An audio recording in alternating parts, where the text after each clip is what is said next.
তো আমি হচ্ছে ইমেজ চেঞ্জ করলাম। এরপর কি করতে হবে, এরপর আমাকে দরকার হবে এই যে এখানে লেখাগুলো, এই লেখাগুলো তো আমার চেঞ্জ করতে হবে। এগুলো তো হচ্ছে আমার ডেমো লেখা দেওয়া, তাই না? তো আমি প্রত্যেকটা স্লাইডেই হচ্ছে চেঞ্জ, 3টা স্লাইডে কিন্তু আপনার চেঞ্জ করতে হবে। আপনি যে কটা স্লাইড দিবেন সবগুলো স্লাইডেই চেঞ্জ করতে হবে। সবগুলো স্লাইডে এইগুলো চেঞ্জ করতে হবে। তারপরে এই যে বাটন, একটা বাটন যদি আপনি এডিট করতে চান, দেখেন তো আমি প্রথম স্লাইডে ঢুকলাম, ঢোকার পরে হচ্ছে এখানে দেখেন একটু নিচে গেলে এই যে হচ্ছে আপনার স্লাইড শো, মানে এই যে হেডারটা লেখা, হ্যাঁ এই হেডিংটা হচ্ছে এটা। এখানে ধরেন হচ্ছে আমি দিয়ে দিলাম আমার স্টোরের নেম দিয়ে দিলাম ডগ কিটস, আমার স্টোরের নেম চলে আসছে। দেন এইখানে হচ্ছে একটা দুটা লাইন আছে এখানে, যে এই বক্সটা, এটা যদি আপনি এডিট করতে চান এখান থেকে এডিট করবেন। ধরেন আমরা হচ্ছে এখানে কি দিব, আমার যেহেতু ডগ নিয়ে আমাদের হচ্ছে স্টোর, তো আমরা যেটা করব এই ডগ রিলেটেড একটা কোয়ার্টস দিয়ে দেবো আমরা, ফানি কোয়ার্টস। হ্যাঁ, ধরেন হচ্ছে ডগ, এই যে দেখেন ফানি কোয়ার্টস। হ্যাঁ, এখান থেকে হচ্ছে অনেক কোয়ার্টস পাবেন আপনি। এখানে এই যে এখানে দেখেন 70+ ফানি কোয়ার্টস, ডগ কোয়ার্টস। তো এখান থেকে আমরা জাস্ট একটা দুইটা কোয়ার্টস নিয়ে ওখানে দিয়ে দিব, ঠিক আছে? তো ধরেন হচ্ছে আমি দিচ্ছি এখান থেকে প্রথমে একটা নেই আমরা, ধরেন এটা নিলাম, এটা নিয়ে আমি ফার্স্ট এখানে এটাতে দিলাম। আচ্ছা, এটা চলে আসছে, দেখেন এটা চলে আসছে। দেন এই যে একটা বাটন আছে এখানে, দেখেন এই যে বাটন, এই বাটনের হচ্ছে যে টেক্সট মাঝখানে লেখাটা শপ নাও, এটা যদি আপনি এডিট করতে চান এখান থেকে ধরেন আপনি দিতে চাচ্ছেন হচ্ছে বাই নাও, দেখেন এখানে বাই নাও চলে আসবে, দেখেন বাই নাও চলে আসছে। তো এটা শপ নাওই থাকুক, আপনারা আপনাদের মন মতো দিবেন, হ্যাঁ আপনাদের যেটা ভালো লাগে, ঠিক আছে? তারপরে দেখেন এইখানে যে ফুল একটা কালার দেওয়া আছে ব্যাকগ্রাউন্ড, তাই না? এটাকে যদি আমি এই যে দেখেন বাটন স্টাইল এখানে ক্লিক করে এটাকে যদি আমি আউটলাইন দিই, দেখেন এটা কালারটা চলে যাবে, দেখেন চলে গেছে। এখন আমি যখন মাউসটাকে এটার উপরে নিব, আমি মাউসটা নিয়ে হোভার করব, তখন কালারটা আসবে, আবার সরাবো চলে যাবে। তো এটা এইখানে হচ্ছে এই ফুলটাই থাকুক, কারণ আউটলাইনটা সুন্দর লাগতেছে না। আচ্ছা, তারপরে দেখেন সেমভাবে হচ্ছে কি করতে হবে আমাকে, সবগুলা স্লাইড শোতে গিয়ে হচ্ছে এডিট করে নিতে হবে। তো আমি এখানে হচ্ছে আমার স্টোর নেম দিয়ে দিলাম, আর এখানে হচ্ছে আমি আরেকটা কোর্স নিয়ে আসি, আরেকটা কোর্স দিয়ে দিই। এখানে আপনারা হচ্ছে আপনাদের মন মতো সুন্দর কিছু ওয়ার্ড লিখে দিবেন। দেন হচ্ছে বাটন লিঙ্ক এন্ডে থাকুক। আচ্ছা, তো আরেকটা জিনিস দেখেন, এই যে বাটন লিঙ্ক, হ্যাঁ বাটন লিঙ্ক মানে এই বাটনে ক্লিক করলে কোথায় যাবে, এখানে লেখা এই সিলেক্ট করা আছে অল প্রোডাক্টস, মানে হচ্ছে বাটনে ক্লিক করলে আপনার কোনো এক্সাক্ট, হ্যাঁ কোনো প্রোডাক্ট আপনার হচ্ছে শো করবে না। হ্যাঁ, আপনার হচ্ছে এখানে কি করবে, যত প্রোডাক্ট আছে স্টোরের সবগুলো প্রোডাক্ট একটা পেজে শো করবে। তা আমি চাচ্ছি এইটাই, যে এটাতে ক্লিক করলে ডিরেক্ট হচ্ছে আমার পুরো ফুল প্রোডাক্ট পেজটা দেখাবে। হ্যাঁ, তারপরে হচ্ছে এইখানে আমি এডিট করে দিলাম। আচ্ছা, তারপরে হচ্ছে লাস্টের স্লাইডটা আমি এডিট করে দিব। এখানে হচ্ছে আমি আমার স্টোরের নেম দিয়ে দেই। আচ্ছা, স্টোরের নেম দিয়ে দিছি। তারপর হচ্ছে আমি আরেকটা কোয়ার্টস নিয়ে আসি। আপনারা যত সুন্দর করতে পারেন, হ্যাঁ স্টোরটাকে সুন্দর করে সাজাবেন, ভালো ভালো ইমেজ দিবেন। হ্যাঁ, তো দিয়েছি, দেওয়ার পরে হচ্ছে চলে গেছে। আচ্ছা, আমি এটাকে একটু সেভ দিই। আচ্ছা দেখুন, এখন আরেকটা জিনিস দেখেন, সেটা হচ্ছে আমাদের একটু ফুল ভিউ করি। দেখেন আমাদের কিন্তু এই যে স্লাইডগুলো কিন্তু একটু দেখেন, একটু কালো কালো কালচে কালচে ভাব আসতেছে না? হ্যাঁ, একটা ওভারলে পড়ছে। তো এটাকে যদি আপনি সরাইতে চান, দেখেন এই যে স্লাইডে ঢুকবেন, প্রত্যেকটা স্লাইডেই অপশনটা আছে, এই দেখেন শো ওভারলে। আমি যদি এটাকে আনমার্ক করে দিই, তাহলে এটা একটা হচ্ছে উজ্জ্বল কালার চলে আসবে। দেখেন দেখেন উজ্জ্বল কালার চলে আসছে, দেখছেন? বাট সেই ক্ষেত্রে কি হয়েছে, আমার যে এই যে লেখাগুলা টেক্সটগুলা, এটার কালার কিন্তু আমার হচ্ছে দেখা যাচ্ছে না। হ্যাঁ, এটা কালার চেঞ্জ করতে হবে। তবে এই কালারটাই কিন্তু সুন্দর, হোয়াইট কালারটা হচ্ছে এখানে স্টোরে দিলে সুন্দর লাগে। তো আমি কি করব, এটাকে হচ্ছে এই শো দিয়ে দিব, ওভারলে দিয়ে দিব। হ্যাঁ, ওভারলে দিলে এটা দেখতে এমনিতে সুন্দর লাগতেছে, ঠিক আছে? ওটা দিলে বেশি সুন্দর লাগবে না, এভাবে ভালো লাগতেছে। তো এটা আপনারা আপনাদের মন মতো করে দিবেন।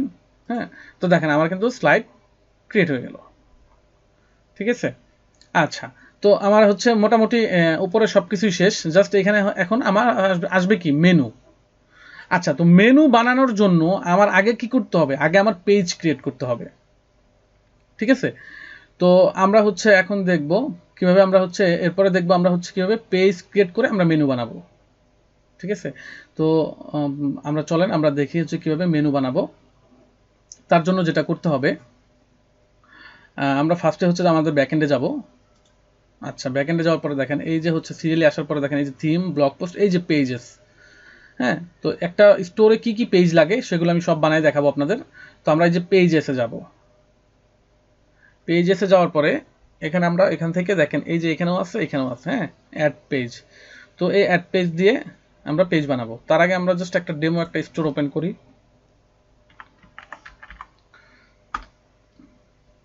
ধরেন একটা ডেমো স্টোর ওপেন করলাম। এখান থেকে জাস্ট আমরা পেজগুলো নিব। যেমন এখানে আছে হচ্ছে shipping info, fax, contact us, তারপর হচ্ছে নিচে গেলে আরও আছে, দেখেন এই যে এখানে অনেকগুলো আছে, হ্যাঁ। তো এই পেজগুলো আমরা সব নিব। তো এখানে কি করব, শিপিং ইনফো আমরা এই একটা পেজ বানাই, এই যে শিপিং পলিসি। তো একটা জিনিস মাথায় রাখবেন, এই যে আমি পেজগুলো এখান থেকে জাস্ট এখন এই টেক্সটগুলো হচ্ছে কপি করে নিলেই হবে। আপনারা চাইলেও এখান থেকে কপি করে নিতে পারেন, সমস্যা নেই। তবে এই পেজগুলো যখন কপি করবেন, দেখেন এই যে জায়গায় জায়গায় হচ্ছে স্টোরের নাম আছে, স্টোরের নামগুলো চেঞ্জ করে আপনার স্টোরের নাম বসায় নেবেন। একটু চেক করে নেবেন, জাস্ট এইটুকু, আর কিছু না, ঠিক আছে। তো আমি হচ্ছে এখান থেকে নামটা কপি করলাম, আমি নামটা কপি করে নিলাম। দেন হচ্ছে আমি পেজেসে যায় অ্যাড পেজ দিব। আচ্ছা, এখান থেকে আমি এটা নাম দিয়ে দিলাম। দেন আমি কি করব, এটা হচ্ছে একটু কপি করে নিয়ে আসবো। আচ্ছা, নিয়ে আসছি। দেন হচ্ছে এখানে আমি পেস্ট করে দিব। আচ্ছা, এখানে জাস্ট আমি আমার স্টোরের নামটা চেঞ্জ করে নিব, ঠিক আছে। ওকে, আর আছে কিনা আমি একটু চেক করব যে আমার হচ্ছে আর আছে কিনা। আচ্ছা, আর নাই, এই পেজে আর নাই। তো এটা আমি কি করব, জাস্ট সেভ দিয়ে দিব। দেখেন আমার একটা পেজ ক্রিয়েট হয়ে গেল, ঠিক আছে। এটাকে আমি একটু ভিউ দেই, এই যে দেখেন আমার পেজ ক্রিয়েট হয়ে গেছে, ঠিক আছে। তো এইটাকে আমি হচ্ছে এইখান থেকে ওই যে ভিউ দিতে পারবো, প্লাস হচ্ছে আমি এইখান থেকে আবার একটা পেজ ক্রিয়েট করতে পারবো। দেখেন ক্রিয়েট অ্যানাদার পেজ, আবার চাইলে আমি আবারও পেজে গিয়ে এখান থেকেও ক্রিয়েট করতে পারবো, এই যে অ্যাড পেজ। তো আমি এখান থেকে একটা ক্রিয়েট করি। আচ্ছা, তারপরে কি পেজ আছে, তারপরে আছে হচ্ছে ফ্যাক্স। আমরা ফ্যাক্সের একটা পেজ ক্রিয়েট করি, হ্যাঁ ফ্যাক্স। আচ্ছা, ফ্যাক্সের একটা পেজ ক্রিয়েট করলাম। এখানে যাওয়ার পরে আমরা হচ্ছে এই পেজটা ক্রিয়েট করব। এখান থেকে কপি করে নেব আমরা, একবার এই হচ্ছে লোগো সহ কপি করে নিই। আচ্ছা, আপনারা যে স্টোরটা দেখতেছেন, আমি যে স্টোরটা থেকে কপি করতেছি, এই স্টোরটাও কিন্তু হচ্ছে আমার এই থিমটা দিয়েই করা। আমরা এখন যে থিমটা দিয়ে করতেছি দেখেন, হ্যাঁ, এই থিমটা দিয়েই করা, দেখেন, ঠিক আছে, এই থিমটা দিয়েই করা। তো এটা আমরা হচ্ছে একটুখানি পেস্ট করে দেই, দিয়ে দেখেন এটা কিন্তু দেখেন আপনার হচ্ছে ফ্যাক্ট পেজে দেখেন আপনার মাঝখানের যে ইগুলো টাইটেলগুলো এগুলো কিন্তু মাঝখানে আছে, হ্যাঁ। তো আমি এগুলো মাঝখানে কীভাবে আনবো, আমি হচ্ছে এই যে এখানে এখানে এইভাবে মার্ক করে, এই যে দেখেন এখানে অ্যালাইনমেন্টে সেন্টার অ্যালাইন এটা দিয়ে দিব, দেখেন মার্ক চলে আসছে। আবার এটাকে ধরে আমি সেন্টার অ্যালাইন দিয়ে দেবো, সবগুলোকে ধরে সেন্টার অ্যালাইন দিয়ে দিব। আচ্ছা, এখন দেখবো হচ্ছে আমার স্টোরের নেম আছে কিনা, তাহলে আমি চেঞ্জ করে আমার স্টোরের নেমটা দিয়ে দেবো। আচ্ছা, এখানে নাই, তো আমি এখানে সেভ দিয়ে দিলাম, ঠিক আছে। এখন আমি আরেকটা পেজ ক্রিয়েট করব, এই যে এইখানে ক্লিক করে করি ক্রিয়েট অ্যানাদার পেজ। তো কন্ট্যাক্ট আজ, ঠিক আছে। আচ্ছা, কন্ট্যাক্ট আজের মধ্যে একটা জিনিস দেখেন, এখানে দুটো জিনিস দেখাবো। সেটা হচ্ছে আমি টাইটেলটা দিলাম, দেন এইখানে দেখেন এই যে এখানে একটা হাইপার লিঙ্ক করা আছে, এখানে একটা হাইপার লিঙ্ক করা আছে, মানে এই লেখার মধ্যে এইখানে যে ফ্যাক্ট পেজ, এই পেজটাকে এখানে হাইপার লিঙ্ক করে দিছে। আর আরেকটা রিটার্ন পলিসি, হ্যাঁ, রিফান্ড পলিসি, ওই পেজটাকে এখানে হাইপার লিঙ্ক করে দিছে। তো এটাও আমরা হাইপার লিঙ্ক করে দিব, সমস্যা নাই। তো আমরা আপাতত জাস্ট এটাকে একটু কপি করি। কপি করে নেওয়ার পরে দেখেন এখানে একটা এই যে ফর্ম বক্স আছে, এই বক্সটা কিন্তু আমাদের নর্মালি এখানে নাই, ঠিক আছে। দেখেন আমি একটু দেখাই, এটা দিয়ে আমি হচ্ছে জাস্ট একটু আপাতত সেভ দিলাম। সেভ দেওয়ার পরে দেখেন আমি যখন এটাকে ভিউ পেজ দিব, দেখেন আমার এখানে কিন্তু কন্ট্যাক্ট ফর্মটা নাই, দেখছেন কন্ট্যাক্ট ফর্মটা নাই।